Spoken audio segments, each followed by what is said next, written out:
जय हिंद, नमस्कार। मैं मोहन पाठक और बात करेंगे आज हम ईरान के सर्वोच्च नेता मुज्तबा के जीवन के बारे में और उनके सर्वोच्च नेता बनने से क्या अब ईरान में क्या क्या परिवर्तन होने वाले हैं, इन सारी चीज़ों के बारे में हम जानेंगे। लेकिन एक न्यूज़ अभी हम स्क्रॉल करते हुए देखे कि मुज्तबा के बारे में बताया जा रहा है कि इजराइल और अमेरिका के हमलों में मुज्तबा को कहीं ना कहीं चोटें आई हैं, उस पर भी हम चर्चा करेंगे। लेकिन अभी फिलहाल हम जानते हैं कि दांव पर न केवल ईरान का नेतृत्व लगा हुआ है, बल्कि यह भी है कि वंशवादी शासन के अंत का वादा करने वाली क्रांति के लगभग आधी सदी के बाद इस्लामी गणराज्य क्या बन चुका है। यानी कि खौमनेई के जो बेटे मुज्तबा खौमनेई हैं, अगर उनको सर्वोच्च लीडर बनाया गया है तो ये तो कोई वंशावली को प्रमोट करने जैसा हो जाता है।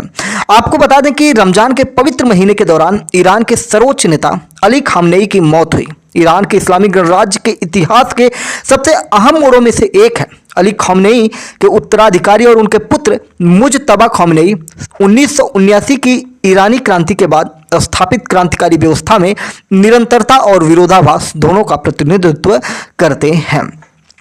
मुज्तबा खौमनेई एक धर्मगुरु हैं जिन्होंने अपने कैरियर का अधिकांश समय सार्वजनिक पद से दूर रहकर लेकिन सत्ता के करीब रहते हुए बिताया है।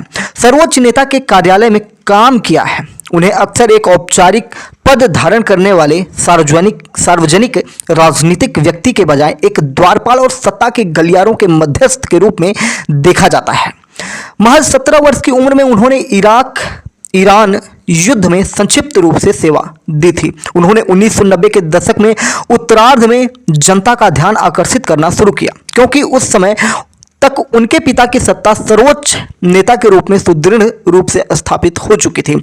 समय के साथ उनकी प्रतिष्ठा दो प्रमुख विशेषताओं पर केंद्रित हो गई है। पहली, ईरान के सुरक्षा तंत्र, विशेष रूप से इस्लामिक रिवॉल्यूशनरी गार्ड कोर, जिसे IRGC कहते हैं, और इसके कट्टरपंथी नेटवर्क के साथ उनके घनिष्ठ संबंध। दूसरी, सुधारवादी राजनीति और पश्चिमी हस्तक्षेप के प्रति उनका कड़ा विरोध। आलोचकों ने उन्हें 2009 के विवादित राष्ट्रपति चुनाव के बाद हुए विरोध प्रदर्शनों के दमन से जोड़ा है। यह भी माना जाता है कि उन्होंने ईरान के सरकारी प्रसारण संगठन पर प्रभाव डाला है, जिससे उन्हें देश के सूचना परिदृश्य और राज्य के विमर्श के कुछ हिस्सों पर अप्रत्यक्ष नियंत्रण प्राप्त हो जाए।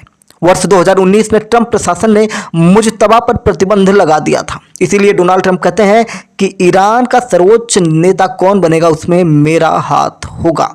फिलहाल उनके हाथ न होने पर भी बना दिया गया। ट्रंप प्रशासन ने मुज्तबा पर प्रतिबंध तो लगा दिया। उन पर आरोप था कि वे कोई औपचारिक सरकारी पद धारण किए बिना सर्वोच्च नेता की ओर से आधिकारिक क्षमता में कार्य कर रहे थे, यानी कि किसी पद पर बैठे नहीं है फिर भी शासन चला रहे हैं। ईरान का संविधान यह निर्धारित करता है कि विशेषज्ञों की सभा, यानी कि 88 सदस्यीय धर्मगुरुओं का जो निकाय होता है, सर्वोच्च नेता का चयन करती है। सभा और संभावित उम्मीदवारों की धार्मिक, राजनीतिक और नेतृत्व संबंधी योग्यताओं की सूची बनाती है।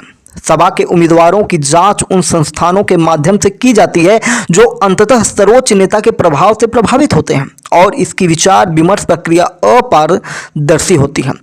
आपको बताएं कि आकलन करते समय यह भी महत्वपूर्ण है कि मुज्तबा को एक व्यवहार्य सर्वोच्च नेता के रूप में क्यों देखा जाता है, जबकि उन पर यह आरोप लगाया जाता है कि उनके पास इस पद से जुड़ी पारंपरिक रूप से वरिष्ठ धर्मगुरु होने जैसी प्रतिष्ठा का अभाव है। यानी कि उनके पास पद नहीं है फिर भी कैसे वो नेतृत्व कर रहे हैं। मध्यम श्रेणी के धर्मगुरु मुज्तबा को 2022 में ही अयातुल्लाह की उपाधि दे दी गई थी। सर्वोच्च नेता बनने के लिए यह उपाधि आवश्यक है, इसलिए इस पदोन्नति से संकेत मिलता है कि उन्हें अपने वृद्ध और बीमार पिता के बाद सत्ता संभालने के लिए पहले से ही तैयार किया जा रहा था, और वही हुआ भी। क्रांति का मूलभूत मिथिक स्पष्ट रूप से वंशवाद विरोधी थी, लेकिन कहाँ, शाह को सत्ता से हटाने के बाद क्रांतिकारी नेताओं ने वंशानुगत शासन को अस्वीकार कर दिया था। कई ईरानियों के लिए एक पुत्र का अपने पिता के बाद सर्वोच्च नेता बनना एक वैचारिक पतन जैसा लगता है। यह शासन व्यवस्था प्रसिद्ध न्यायविद के संरक्षक की बजाय एक धर्मतांत्रिक राजतंत्र की तरह अधिक प्रतीत होती है, और जिसका फायदा अमेरिका और इजराइल उठाएंगे। आपको बता दें कि फिर इस सटीक होना भी महत्वपूर्ण हो जाता है मुज्तबा केवल वंश के आधार पर इस पद को प्राप्त नहीं कर सकते, विधानसभा द्वारा उनका चयन किया जाना आवश्यक हो जाता है। फिर भी संविधानों को फिर से लिखे बिना भी राजनीतिक व्यवस्था वंशवादी बन सकती है। वंशवादी परिणाम तब उभरते हैं जब अनौपचारिक शक्ति नेटवर्क जैसे पारिवारिक संबंध, राजनीतिक संरक्षण, सुरक्षा संबंध और मीडिया पर नियंत्रण किसी एक उम्मीदवार को अधिक स्वाभाविक, सुरक्षित या अपरिहार्य के रूप में पेश करते हैं। ईरान में मुज्तबा की कहानी वर्षों से यही रही है क्या कि एक ऐसा व्यक्ति जिसने चुनाव जीतकर नहीं बल्कि देश के सर्वोच्च पद तक पहुंचने के मार्ग को नियंत्रित करके अपना प्रभाव स्थापित किया है। कोई चुनाव नहीं, कुछ नहीं, सीधा सर्वोच्च पद पर बैठ जाना। अली खामनेई की मृत्यु की परिस्थितियां मुज्तबा के सत्ता में आने को एक और पहलू से अहमियत प्रदान करती है और विडंबनापूर्ण रूप से वैधता भी प्रदान करती है।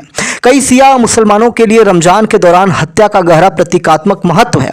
शिया धर्म के पहले इमाम अली इब्न अबी तालिम को अपनी जान 661 ईस्वी में रमजान की सुबह की नमाज के दौरान एक हमले में गंवानी पड़ी थी, जिसे आज भी शिया मुसलमान हर साल याद करते हैं। शिया लोगों के ऐतिहासिक स्मृति स्मारक शहादत पर विशेष बल देते हैं, विशेष रूप से पैगंबर मोहम्मद के नवासे हुसैन इब्न अली की करबला में शहादत न्याय और उत्पीड़न के बीच संघर्ष का प्रतीक है। इस परंपरा के कारण अतीत और वर्तमान में नेताओं के हिंसक हमले में मौत को बलिदान और प्रतिरोध की व्यापक कहानी के संदर्भ में संदर्भित किया जाता है, देखा जाता है। ईरान की क्रांतिकारी विचारधारा लंबे समय से इन्हीं विषयों पर आधारित रही है। यदि सरकार खामनेई की मृत्यु को इस तरह प्रस्तुत करती है तो इससे शहादत और विद्रोह की कहानी को बल मिल सकता है। इससे उनके बेटे मुज्तबा को धार्मिक वैधता का आभामंडन प्रदान करता है, जो शिया मुस्लिम लोगों की मानसिकता में बहुत प्रबलता के साथ समाया हुआ है। ईरान के लिए यह सबसे महत्वपूर्ण प्रश्न है। इसका उत्तर संभवतः उतना भिन्न नहीं होगा जितना कई लोग उम्मीद कर रहे होंगे। अली खामनेई क्रांतिकारी पीढ़ी के एक प्रमुख व्यक्ति थे। उनकी सत्ता, वैचारिक वैधता, दशकों तक सत्ता संचय और सुदृढ़ीकरण और प्रतिस्पर्धी गुटों के बीच मध्यस्थता करने की उनकी क्षमता पर आधारित था। समय के साथ वे व्यवस्था के अंतिम निर्णायक बन गए। इसके विपरीत मुज्तबा खामनेई को अक्सर एक सार्वजनिक धर्मशास्त्री या राजनीतिक नेता के बजाय रक्षा प्रतिष्ठान की उपज के रूप में चित्रित किया जाता है। वे अपने भाषण या धार्मिक अधिकार के बजाय अपने प्रभाव और पर्दे के पीछे समन्वय के लिए बनाए गए नेटवर्क के लिए अधिक जाने जाते हैं। मुज्तबा खामनेई की छवि एक अधिक सुरक्षा केंद्रित नेतृत्व शैली का संकेत देती है, जिसके 3 संभावित रास्ते हैं। पहला, घरेलू नियंत्रण और सख्त हो सकता है। रक्षा प्रतिष्ठान से मुज्तबा के कथित संबंधों को देखते हुए अशांति को राजनीतिक सुलह के बजाय त्वरित दमन से दबाए जाने की अधिक संभावना निकल के आ रही है। दूसरा, मुज्तबा के सुरक्षा बलों के साथ घनिष्ठ संबंधों को देखते हुए IRGC क्षेत्रीय मामलों में अपना प्रभाव बढ़ा सकता है। तीसरा, पश्चिम के साथ कोई भी परिवर्तनकारी वार्ता होने के बजाय सामरिक रणनीति के इस्तेमाल की संभावना होगी। संक्षेप में, मुज्तबा खामनेई के नेतृत्व में ईरान संभवतः बयानबाजी के स्तर पर टकरावपूर्ण रुख अपनाएगा, लेकिन शासन के अस्तित्व के खतरे में पड़ने पर व्यावहारिक दृष्टिकोण भी अपना सकता है। मुज्तबा के बारे में आपको बताएं कि 1969 में मशहद में जन्मे हैं और अली खामनेई के ये दूसरे सबसे बड़े बेटे हैं। उनके परिवार में कुल मिलाकर 5 भाई बहन हैं। उनका बचपन ऐसे दौर में बीता जब उनके पिता ईरान के आखिरी शाह मोहम्मद रजा पहलवी के विरोध में आवाज उठाने वाले प्रमुख धार्मिक नेताओं में शामिल हो चुके थे। 1979 में हुई इस्लामी क्रांति के बाद उनके परिवार की स्थिति पूरी तरह बदल गई और वे नए ईरानी शासन के प्रभावशाली दायरे में आ चुके थे। क्रांति के बाद उनका परिवार तेहरान चला गया। वहां मुज्तबा ने अलवी हाई स्कूल में पढ़ाई की, जिसे अक्सर शासन से जुड़े प्रभावशाली लोगों को तैयार करने वाले संस्थान के रूप में दुनिया में जाना जाता है। स्कूल की पढ़ाई पूरी करने के बाद उन्होंने कोम शहर में रूढ़िवादी धर्म गुरुओं के मार्गदर्शन में धार्मिक शिक्षा हासिल की। हालांकि उन्होंने कई वर्षों तक धार्मिक अध्ययन किया, फिर भी वे अब तक ग्रैंड अयातुल्लाह के पद तक नहीं पहुंचे थे। ईरान के संविधान के अनुसार देश के सुप्रीम लीडर के पास उच्च धार्मिक दर्जा होना जरूरी माना जाता है। इसी कारण मुज्तबा की धार्मिक स्थिति को लेकर लंबे समय से वरिष्ठ धर्म गुरुओं के बीच चर्चा और बहस होती रही है। ईरान युद्ध के समय उन्होंने हबीब बटालियन में सेवा दी थी। इसी दौरान उनकी पहचान ऐसे लोगों से हुई जो आगे चलकर ईरान की सुरक्षा और खुफिया एजेंसियों में महत्वपूर्ण पदों तक पहुंचे। भले उन्होंने कभी किसी चुनाव में भाग नहीं लिया और न ही सरकार में औपचारिक पद संभाला हो, लेकिन कई अंदरूनी सूत्र उन्हें लंबे समय से सुप्रीम लीडर के कार्यालय में प्रभावशाली व्यक्ति के रूप में देखते रहे हैं, एक तरह के द्वारपाल के रूप में देखते रहे हैं। उनकी भूमिका की तुलना अक्सर उन प्रभाव से जोड़ी जाती है जो धर्मगुरु अहमद खुमैनी ने पूर्व सुप्रीम लीडर रूहुल्लाह खुमैनी के समय निभाया हुआ था। जब अली खamenei की मृत्यु हुई तो अपने संभावित उत्तराधिकारियों के रूप में 3 वरिष्ठ धर्मगुरुओं के नामों की चर्चा फैली थी और उनमें उनके बेटे का नाम शामिल नहीं था। आपको बता दें कि बहुत सारी ऐसी चीज़ें हैं जो हमें नहीं पता है, लेकिन चलते चलते आपको बता दें कि इस पद पर जब मुज्तबा ईरान के आर्म्ड फोर्सेस के कमांडर इन चीफ हैं तो उनके पास इस्लामिक रिवॉल्यूशनरी गार्ड कॉर्प्स और अन्य सुरक्षा बलों पर अंतिम नियंत्रण हो जाएगा। साथ ही वो देश की सभी बड़ी नीतियों, विदेश, रक्षा, न्यूक्लियर, न्याय पर अंतिम फैसला भी लेंगे।